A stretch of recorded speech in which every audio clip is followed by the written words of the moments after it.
सभी साथियों को मेरा नमस्कार।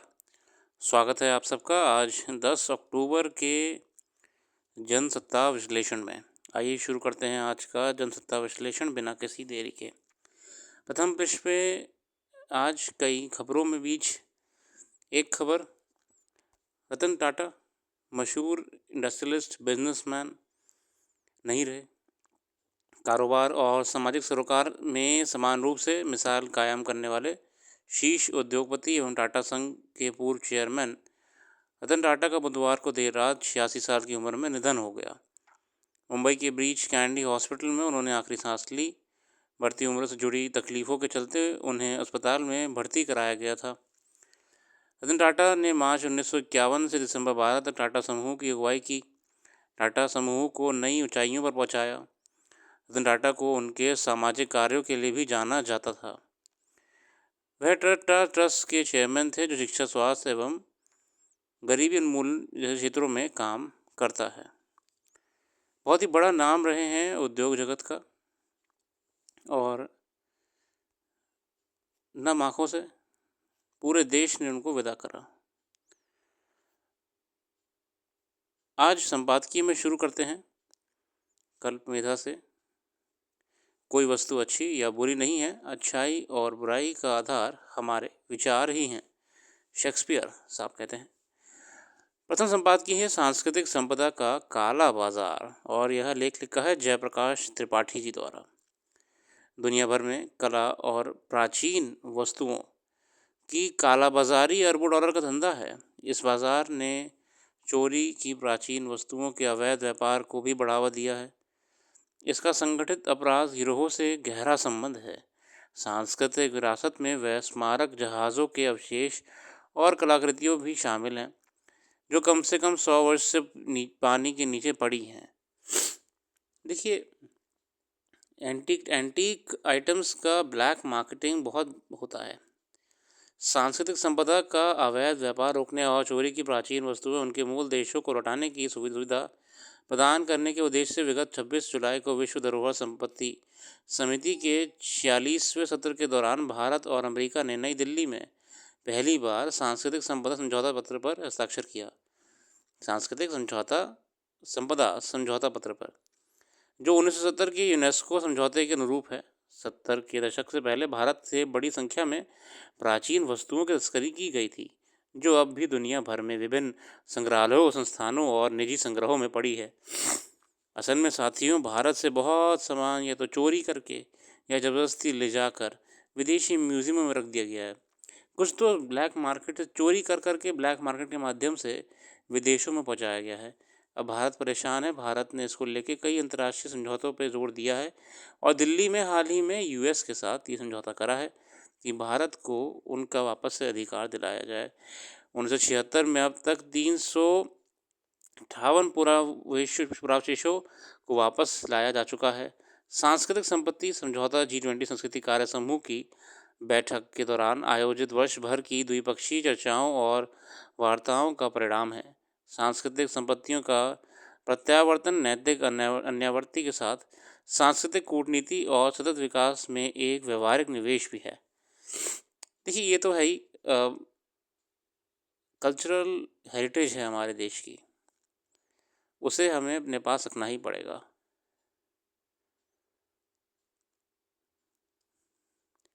एक अनुमान के अनुसार चोरी की गई प्राचीन वस्तुओं का संग्रह वैश्विक स्तर पर 50 अरब डॉलर से ज़्यादा का हो चुका है।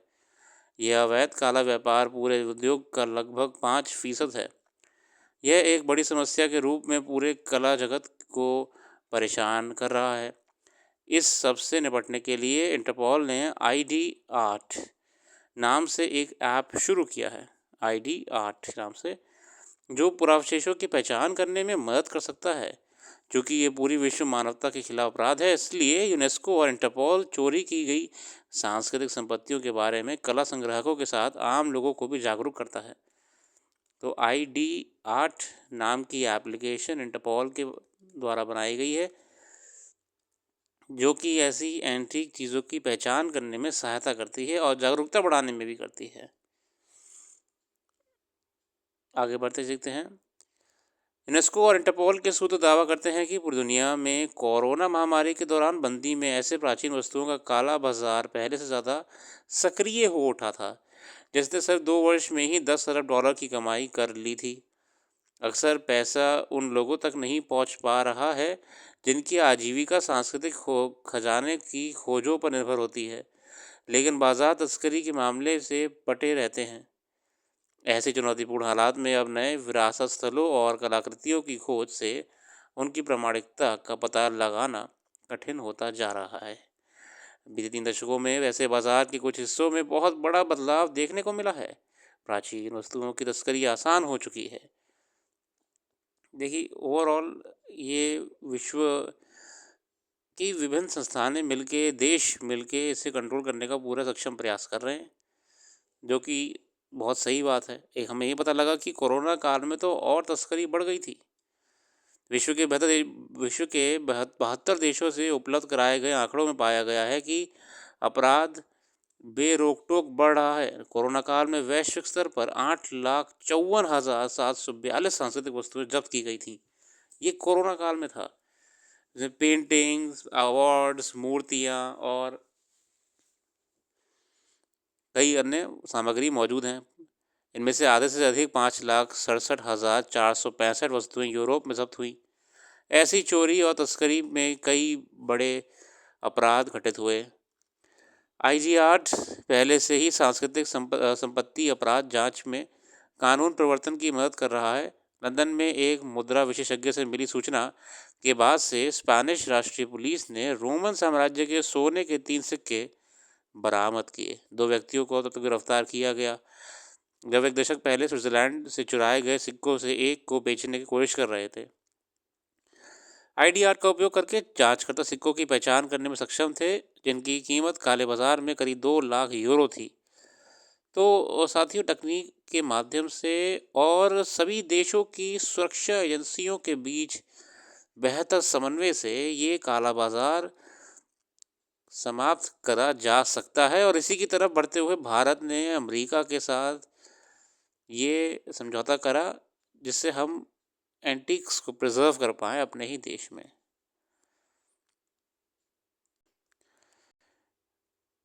इस आर्टिकल में भारतीय रिजर्व बैंक द्वारा जो रेट्स को स्टेडी रखा गया है 6.5% पे, उसके लेके हमारा ध्यान आकर्षित करा है कि कैसे बहुत ही संभल के आरबीआई बाज़ार को नियंत्रित रखने का प्रयास कर रहा है, बिना रेट्स में कोई परिवर्तन करे।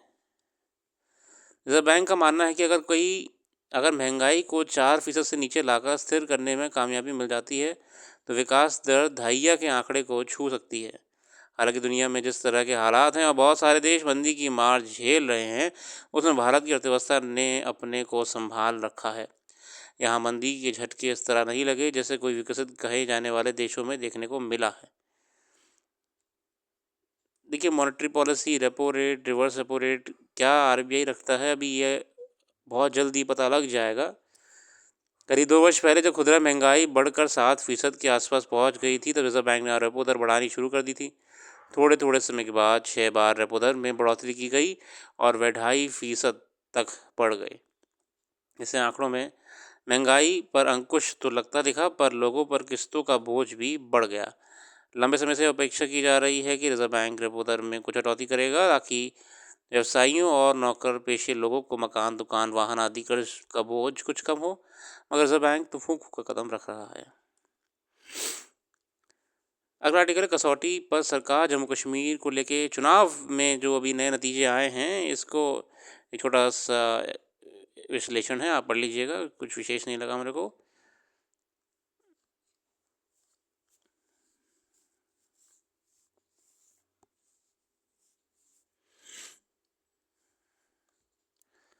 नीलाम नहीं होगा 19वीं शताब्दी का नागा मानव खोपड़ी। ब्रिटेन की एक नीलामी गृह ने बुधवार को अपने नागा मानव खोपड़ी को अपने लाइव ऑनलाइन बिक्री की सूची से हटा लिया है। नीलामी गृह ने इस मुद्दे पर भारत के विरोध के बाद ये कदम उठाया। ये ना हमारे तो एंटीक जो हमारे यहाँ से चुरा के ले गए हैं, उसे बेच के पैसे कमा रहे हैं। जो जो हमारे यहाँ से चुरा के ले गए हैं उसको विदेशी लोग बेच के डॉलरों में, यूरो में पैसे कमा रहे हैं। यही तो बात गलत है। जो हमारा आप लौटा दीजिए उसे। अब भारत इस पर जोर दे रहा है, तो विरोध करने के बाद उसकी सेल, उसको ऑनलाइन लिस्टिंग से हटा दिया।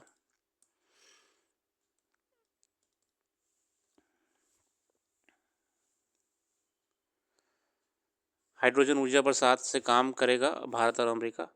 भारत और अमेरिका के वैश्विक ऊर्जा परिवर्तन के लिए प्रतिबद्ध अग्रणी देशों के रूप में उभरने का उल्लेख करते हुए एक शीर्ष भारत केंद्रित अमेरिकी रणनीतिक एवं व्यावसायिक पैरोकार समूह के प्रमुख ने कहा कि दोनों देशों में एक दूसरे के राष्ट्रीय हाइड्रोजन मिशन का समर्थन करने अपनी प्राथमिकता बना ली है। देखते हैं अभी हाइड्रोजन पे भी बहुत जल्द समझौते आने वाले हैं अमेरिका के साथ। इस टेक्नोलॉजी पे भारत काम करेगी तो भारत के पास भी इनोवेटिव और इनोवेशन पावर सेक्टर में देखने को मिलेगा। इसी के साथ आज के लिए इतने रखते हैं। अपना कीमती समय देने के लिए बहुत बहुत धन्यवाद। कल फिर आएंगे नई वीडियो के साथ। आपका दिन शुभ हो। और वेबसाइट को ज़रूर विज़िट करते रहा करिए। वेबसाइट पे करंट अफेयर्स डिटेल में मेंशन करते हैं, जो कि बहुत सिलेक्टेड और इम्पोर्टेंट होती है।